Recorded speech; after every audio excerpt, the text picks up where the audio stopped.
नमस्कार मित्रांनो, आपलं स्वागत आहे किसान कॉर्नर हे यूट्यूब चॅनलवर.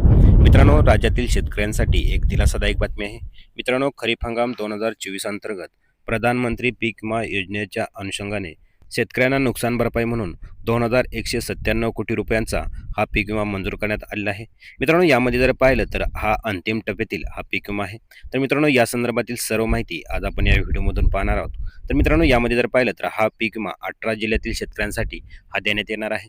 तर मित्रांनो, यामधील ते 18 जिल्हे कोणते असतील, तसेच या 18 जिल्ह्यातील कोणत्या शेतकऱ्यांना या पीक विम्याचे वाटप करण्यात येणार आहे, तसेच या पीक विम्यामध्ये कोणत्या पिकांना हा पीक विमा देण्यात येणार आहे, ही सर्व माहिती आज आपण या व्हिडिओमधून पाहणार आहोत. तरी चॅनलवर नवीन आला असाल तर चॅनलला सबस्क्राईब करून ठेवा. असेच नवनवीन व्हिडिओ आणि अपडेट आपण घेऊन येत असतो. चला तर मग व्हिडिओ सुरू करूया. मित्रांनो, राज्यातील शेतकऱ्यांसाठी एक दिलासादायक बातमी आहे. मित्रांनो, खरीप हंगाम 2024 अंतर्गत पंतप्रधान पीक विमा योजनेच्या अनुषंगाने शेतकऱ्यांना नुकसान भरपाई म्हणून 2,197 कोटी रुपयांचा निधी हा मंजूर करण्यात आलेला आहे. मित्रांनो, राज्य सरकारकडून विमा कंपन्यांना आवश्यक वाटा देण्याची प्रक्रिया ही अंतिम टप्प्यात असून आता 30 जूनच्या आत नुकसानग्रस्त शेतकऱ्यांच्या बँक खात्यावरती ही रक्कम जमा करण्यात येणार आहे. मित्रांनो, अशी माहिती कृषी मंत्री माणिकराव कोकाटे यांनी दिली आहे. मित्रांनो, शेतकऱ्यांना ही मदत वेळेत मिळणार आहे. मित्रांनो, यामध्ये जर पाहिलं तर राज्यातील शेतकऱ्यांना गेल्या काही महिन्यापासून विमा भरपाईसाठी प्रतीक्षित होते.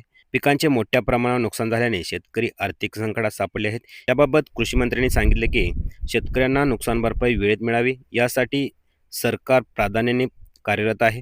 तसेच विमा कंपन्यांना राज्य सरकारचा हिस्सा उपलब्ध करून देण्याची प्रक्रिया सुरू आहे. मित्रांनो, वित्त विभागाकडून निधी मंजूर करण्यात थोडा उशीर झाला आहे. मात्र आम्ही खात्री देतो की 30 जूनपूर्वी संपूर्ण रक्कम शेतकऱ्यांच्या बँक खात्यावरती ही जमा केली जाईल. मित्रांनो, पीक विमा वितरणाच्या विलंबनावर विरोधकही संतप्त झालेले आहेत. मित्रांनो, सरकारच्या या धोरणानंतर विरोधी पक्षांनी विलंबनाबाबत नाराजी व्यक्त केली आहे. मित्रांनो, खरीप हंगामातील पीक विमा ऑगस्ट महिन्यात मिळायला हवा होता, मात्र राज्य सरकारने विमा कंपन्यांना निधी वेळेत न दिल्यामुळे शेतकऱ्यांना अजूनही त्यांच्या हक्काची रक्कम पीक विम्यासाठी अजूनही प्रतीक्षित आहेत. मित्रांनो, जर सरकारने हा वेळीच निर्णय घेतला असता तर शेतकऱ्यांना हा वेळेत पीक विमा हा भेटला असता, तर शेतकऱ्यांना कर्जाचा भार सहन करावा लागला नसता. मित्रांनो, यामध्ये जर पाहिलं तर काही बँकांची भूमिका सुद्धा संशयास्पद आहे. मित्रांनो, विमा वितरणातील विलंबनाबाबत पीक विमा कंपन्या मंजूर झालेली रक्कम वेळेवर शेतकऱ्यांना देत नाहीत. तसेच बँकाकडून त्यावर व्याजही घेतले जाते, मात्र प्रत्यक्षात शेतकऱ्यांना कधी मिळत नाही. या प्रक्रियेची सखोल चौकशी करावी आणि संबंधित बँकांना जबाबदार धरावे अशी मागणी करण्यात आली आहे. मित्रांनो, यामध्ये जर पाहिलं तर वित्त विभागाकडून निधी वर्ग करण्याची प्रक्रिया ही सुरू असून कृषी विभागाकडे येत्या 4 ते 5 दिवसात हा निधी वर्ग केला जाईल. मित्रांनो, 30 जून अखेर शेतकऱ्यांच्या खात्यावर डीबीटीद्वारे ही रक्कम जमा करण्यात येणार आहे. मित्रांनो, असे कृषी मंत्री माणिकराव कोकाटे यांनी सांगितले आहे. मित्रांनो, शेतकऱ्यांना खरीप हंगाम 2024 मध्ये जर पाहिलं तर प्रतिकूल परिस्थिती अंतर्गत सोयाबीन, कापूस, तूर या पिकांना नुकसानीबाबत 335 कोटी 90 लाख रुपये अग्रिम पीक विमा मंजूर झाला आहे. परंतु राज्य शासनाकडून ICICI लोंबार्ड जनरल विमा कंपनीला 99 कोटी रुपये विमा हप्ता येणे बाकी असल्यामुळे अग्रिम पीक विमा वाटप अद्यापही झालेलं नाही. मित्रांनो, आता हा पीक विमा देखील शेतकऱ्यांना लवकरच हा देण्यात येणार आहे. तर मित्रांनो, यामध्ये जर पाहिलं तर मध्य हंगाम प्रतिकूल परिस्थिती अंतर्गत 30 सप्टेंबर 2024 रोजी अधिसूचना काढण्यात आली होती. त्यानंतर एका महिन्याच्या आत अग्रिम पीक विमा शेतकऱ्यांच्या खात्यात जमा करणे नियमाप्रमाणे बंधनकारक होते.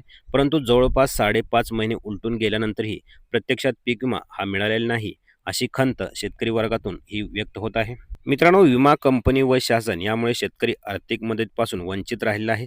मित्रांनो, शासन यांच्या हिश्श्याचे 99 कोटी रुपये हे विमा हप्ता रक्कम किती दिवसात भरणार आहे, तसेच शेतकऱ्यांना प्रत्यक्षात किती दिवसात पीक विमा देणार आहे. तसेच अतिवृष्टीबाबत शेतकऱ्यांना 548 कोटी रुपयांपैकी फक्त 467 कोटी रुपयांचे वाटप करण्यात आले होते.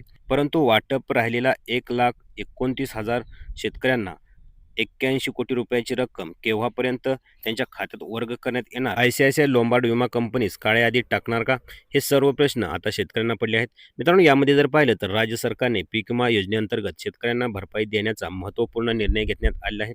मित्रांनो, यामध्ये जर पाहिलं तर 1,000 रुपयापेक्षा कमी भरपाई मिळालेल्या शेतकऱ्यांना किमान 1,000 रुपये मिळावेत यासाठी 10,000 कोटी रुपयाचे अनुदान हे विमा कंपन्यांना देण्यात आलेले आहे.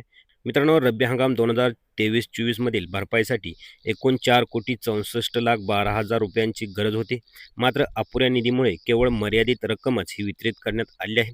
मित्रांनो, याबाबत जर पाहिलं तर पीक विमा कंपन्यांना भरपाईबाबत काही निर्देशही देण्यात आलेले आहेत. मित्रांनो, 2024 मध्ये सरकारने आदेश काढून विमा कंपन्यांना 1,000 रुपयापेक्षा कमी भरपाई दिल्यास उर्वरित रक्कम सरकारकडून देण्यात यावी असे निर्देश देण्यात आले होते. मात्र 2023 पासून ही रक्कम मिळाली नव्हती. अखेर नुकतेच खरीप 2023 व रब्बी 2024 या हंगामातील 3,603 शेतकऱ्यांसाठी 10 कोटी रुपयांची रक्कम ही वाटप करण्यात येणार आहे. मित्रांनो, अपेक्षित आणि प्रत्यक्षित वितरण रकमेतील तफावत जर बघितली, मित्रांनो, रब्बी हंगाम 2023-24 मध्ये जर बघितलं तर 87,074 शेतकऱ्यांची नुकसान भरपाई 8,70,74,000 रुपये अपेक्षित होते. त्यातील फक्त 3,96,61,242 रुपये हे विमा कंपनीला वितरित केले गेले आहेत. त्यामुळे शेतकऱ्यांना उर्वरित 4,74,12,758 रुपये अजूनही देणे आवश्यक आहे. मात्र निधीच्या कमतरतेमुळे केवळ 93,42,282 रुपये हे वाटप करण्यास मान्यता मिळाली आहे. मित्रांनो, यामध्ये जर पाहिलं तर पीक विमा योजनेतील काही समस्या आहेत. मित्रांनो, राज्यात 2016 पासून पीक विमा योजना ही लागू करण्यात आली आहे. मात्र केवळ शेतकऱ्यांना 100 आणि 150 रुपये किंवा अत्यल्प भरपाई मिळत असल्याने तीव्र नाराजी व्यक्त केली जात आहे. मित्रांनो, यामुळे महाविकास आघाडी सरकारने केवळ 1,000 रुपये पीक विमा भरपाई देण्याचा निर्णय हा घेतला होता. मित्रांनो, यामध्ये जर पाहिलं तर खरीप हंगाम 2023च्या नुकसान भरपाईची स्थिती आता सध्या यामध्ये काय आहे ते आपण यामध्ये जाणून घेणार आहोत. मित्रांनो, 2023च्या खरीप हंगामात 2,13,529 शेतकऱ्यांना 21,35,29,000 रुपयांची भरपाईची रक्कम ही मंजूर करण्यात आली होती. त्यापैकी विमा कंपन्यांना 12,28,71,282 रुपये हे वितरित केले आहेत. परिणामी 9,65,57,718 रुपयांची ही तफावत आहे, मित्रांनो, जी सरकारने मंजूर केली होती. मित्रांनो, यामध्ये जर पाहिलं तर निधीची मर्यादा आणि पुढील यामधील पावले काय असतील. मित्रांनो, राज्य सरकारकडे अपुरा निधी असल्याने संपूर्ण भरपाई एकाच वेळी देणे शक्य नाही. तसेच यामध्ये जर पाहिलं तर आयुक्त कार्यालयाने अधिक निधीच्या मागणीसाठी सरकारला पत्र पाठवले होते. मात्र उपलब्ध निधीच्या मर्यादेमुळे केवळ मर्यादित रक्कमच ही वितरित करण्यात आली आहे. मित्रांनो, राज्यातील शेतकऱ्यांसाठी ही एक दिलासादायक बातमी आहे. मित्रांनो, 2024 अंतर्गत पंतप्रधान पीक विमा योजनेच्या अनुषंगाने शेतकऱ्यांना आता 2,197 कोटी रुपयांचे हे वाटप करण्यात येणार आहे. तर मित्रांनो, यामधील एक अट आहे, ती म्हणजे शेतकऱ्यांनी ज्या पिकाचा पीक विमा घेतलेला होता त्या पिकाची नोंद आपल्या सातबाऱ्यावरती असणं आवश्यक आहे. म्हणजेच ई पीक पेरात किंवा ई पीक पाणी ही केलेली असणं आवश्यक आहे. तरच शेतकऱ्यांच्या बँक खात्यावरती ही रक्कम ही जमा करण्यात येणार आहे. मित्रांनो, या 2 दिवसात शेतकऱ्यांच्या बँक खात्यावरती या पीक विम्याचे हे वाटप करण्यात येणार आहे. तर मित्रांनो, ही माहिती कशी वाटली नक्की कमेंट करून सांगा. भेटूया का अशाच एका नवीन व्हिडिओमध्ये. तोपर्यंत जय हिंद, जय महाराष्ट्र.